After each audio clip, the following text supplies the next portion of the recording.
2 মাস আগে আমার এক ছোট ভাই আমাকে নক দিল এবং বলল যে ভাই আসলে আমার কিছু একটা করা দরকার ভাই। তো আমি বললাম যে আচ্ছা ঠিক আছে। খুব শর্টে কুইক কুইজ খেললাম আর কি। সেটা হচ্ছে যে তুমি কি বিষয়ে দক্ষ। তো বললো যে ভাই আমি ফটোগ্রাফি, এই ফটোগ্রাফিতে দক্ষ। আমি বিগত মানে ছোটবেলা থেকেই আসলে ফটোগ্রাফি নিয়ে কাজ করতেছি। ছবি এডিটিং, ছবি ফটোশপে কাজ করা, মানে সব ধরনের কাজও পারে। ইভেন মোবাইল ফটোগ্রাফি, মোবাইলে থেকে অ্যাডোব লাইট রুম নিয়ে কাজ করা, মানে সব এ টু জেড।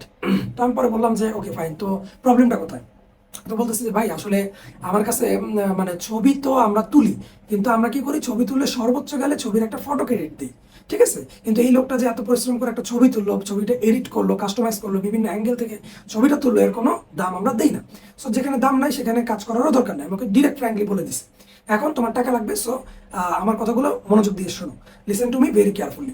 তো আমি বললাম যে তুমি এক কাজ করো, আমাদের দেশে প্রচুর পরিমাণে চাহিদা আছে মডেলিং ইন্ডাস্ট্রি, যে বিভিন্ন ধরনের উঠতি মডেল যারা আছে এখানে, আপনি যে কোনো পাবলিক বলেন, পাবলিক ফিগার বলেন বা যারাই বলেন, এদের পিছনে কিন্তু একজন না একজন মডেলের মানে ফটোগ্রাফারের মানে কৃতিত্ব আছে।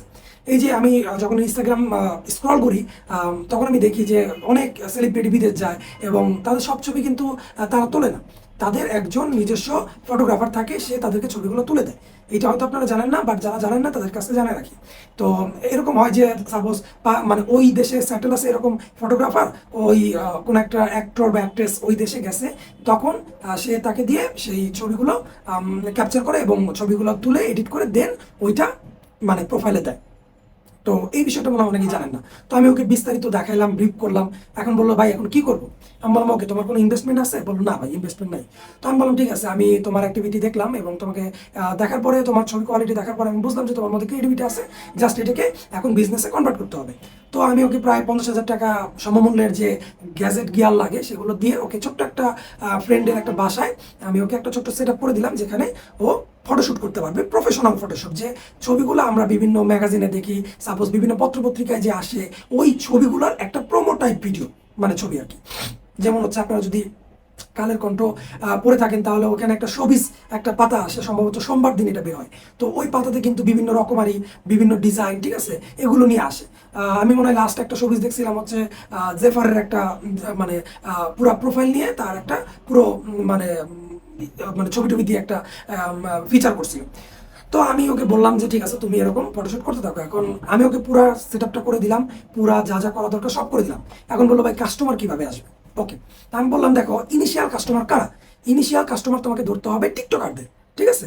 কারণ হচ্ছে কি, আমরা যারা আসি আমরা হয়তো টিকটকারদের মূল্যায়ন করি না, but I am so shocked that BRAC bank is already on TikTok and eventually many big companies are on TikTok right now because they have a platform where they are giving their advertisement to promote themselves.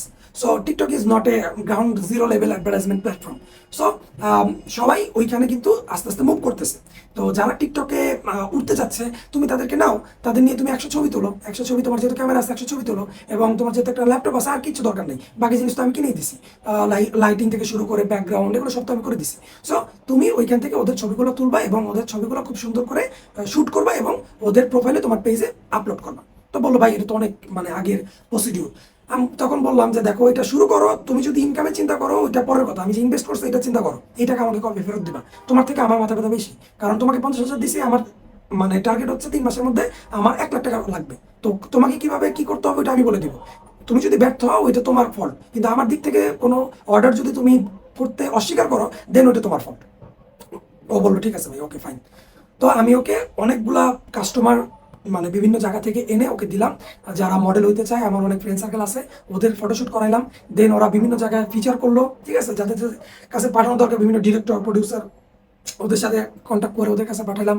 এবং প্রথম দিকে ও হচ্ছে দেখা যেত যে কি বলে এটাকে, প্রায় ধরেন 100 ভিডিও, 100 ছবির জন্য 100 মানে একদম মানে কারেক্ট, যেগুলো একদম পেপারে যাওয়ার মতো ছবি, এই 100টা ছবি ও তুলতে হচ্ছে মাত্র 4,000 টাকায়, ঠিক আছে। তো 4,000 টাকা it not big deal for rich kid, ঠিক আছে। তো রিচ কিডদের জন্য এটা আসলে কোনো টাকা না, ওরা ভালো ছবি চায়, ওরা মানে ফেম চায়। তো ওদের ইনফ্লুয়েন্সটাকে আমরা এখানে কাজে লাগাইছি। তো ওদের ওইখান থেকে ছবিগুলো আমি যখন ওদেরকে নিলাম, ভালো একটা অ্যামাউন্ট কিন্তু আসলো। ও দিন নাই রাত নাই, দেখা গেছে 1 মাস পরেই ওর হচ্ছে ভালো পরিমাণ শিডিউল শুরু হলো, মানে এমন অবস্থা যে ওর শিডিউল নিতে প্রবলেম হয়ে যেতেছে। আমি বললাম একটা ডায়েরিতে নোট করে রাখো এবং ওদের নাম্বারে ফোন দিয়ে তোমাকে আনতে হবে, কারণ বিকাশ যখন বাংলাদেশে প্রথম আসছে ওরা মানুষের কাছে গেছে।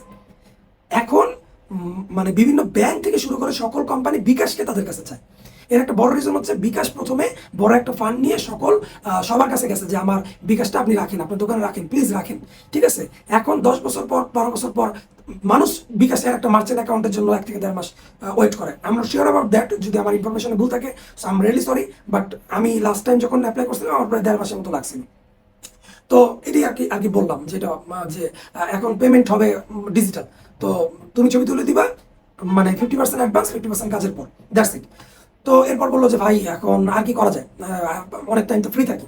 আমি পরে বললাম ওকে ফাইন, আমি তোমাকে ওয়েডিং ফটোশ্যুটের কাজ ধরাই দিতেছি। ফার্স্ট টাইমে তুমি পেমেন্ট ধরতেই পারবা না, তোমার কোনো পেমেন্ট দিবে না। তুমি আগে যাবা, ক্যামেরা অ্যাঙ্গেলগুলো দেখবা, কারণ normal photoshoot and wedding photoshoot is totally different. So আমি ওকে বললাম যে তুমি আগে ওয়েডিং ফটোগ্রাফারদের সাথে আগে 15 দিন মিশবা, দেন ওদের থেকে এটা শিখবা যে ওরা কীভাবে ছবি তুলে, কীভাবে অ্যাঙ্গেল করে, কীভাবে শ্যুট নেয়। তো এই বিভিন্ন অ্যাঙ্গেলগুলো তুমি শিখবা। তো মাশাআল্লাহ ছেলেটা খুবই ভালো এবং ও খুব দ্রুত শিখতে পারে। ঠিক আছে, তো ও খুব দ্রুত শিখে ও এটা খুব ভালো একটা ফিডব্যাক আমাকে দিল যে ভাই এই দেখেন আমি পারছি। তো আমি ওকে ফাইন, আমি ফোন দিলাম যে এই কার কার বিয়ে আছে ফ্রেন্ড সার্কেলে, আমার একজন ফটোগ্রাফার আছে, ওকে নে। তো বলতেছে যে আসলে ফটোগ্রাফার ভিডিওগ্রাফার তো লাগে। আমি বললাম তুই ওকে নে, তো তোর যা মন চায় ও ছবি ডেলিভার করার পরে তুই তাই দিস। এবং সবচেয়ে মজার ব্যাপার হচ্ছে ওর মানে আমরা তো বিয়েতে অনেক ছবি তুলি, তাই না? তো অ্যাভারেজে দেখা গেছে যে 500 থেকে 700 ছবির জন্য ওকে প্রায় 8,000 টাকা পে করছে শুধুমাত্র ওকে, ইন্ডিভিজুয়াল। টিম তো আছে, ঠিক আছে, টিমকে কিছু দিতে হয়, ওইটা বাদে ওকে শুধুমাত্র 8,000 টাকা পেমেন্ট করছে। এখনও একটা ওয়েডিং ফটোশুটে গেলেই প্রায় 7 থেকে 8,000 টাকা ওর পকেটে ঢুকে। তো ব্যাপারটা এটাই আমি বলতে চাচ্ছিলাম এতক্ষণ ধরে, যারা আমার এতক্ষণ বকবক শুনলেন, যে আলটিমেট আপনার যদি কিছু না থাকে আপনাকে এইটা চিন্তা করতে হবে যে আপনার একজন গাইড দরকার যে আপনাকে প্রপার ওয়েতে নিয়ে যাবে। এবং আপনার কিছু ইনভেস্টমেন্ট লাগবে, আপনার হয় ইনভেস্টমেন্ট লাগবে, নাহলে আপনার ক্রিয়েটিভিটি লাগবে।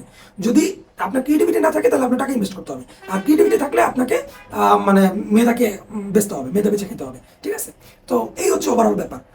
তো সবাই ভালো থাকবেন, যাদের চিন্তা আছে যে সামনে কিছু একটা করার, তারা আমার সাথে যোগাযোগ করতে পারেন। I am always free to talk. So যখনই আপনাদের মনে হবে যে না কিছু একটা করা দরকার, মাস শেষে আমার যে বেতন পাই ওই বেতন আমার পোষাইতেছে না, আমার সামনের মাসের জন্য দুশ্চিন্তা বাড়তেছে, আমার সামনে বিয়ে করতে হবে, আমার ওষুধের খরচ আছে, আমার বাবা মার, আমার ফ্যামিলির ভরণ পোষণের দায়িত্ব আছে, আমার এই টাকা হচ্ছে না, আমি রিক্সাও চালাতে পারতেছি না, আমাকে এমন একটা মানে সুইটেবল প্রফেশন চুজ করতে হবে যাতে আমি এখান থেকে প্রফিট করতে পারি।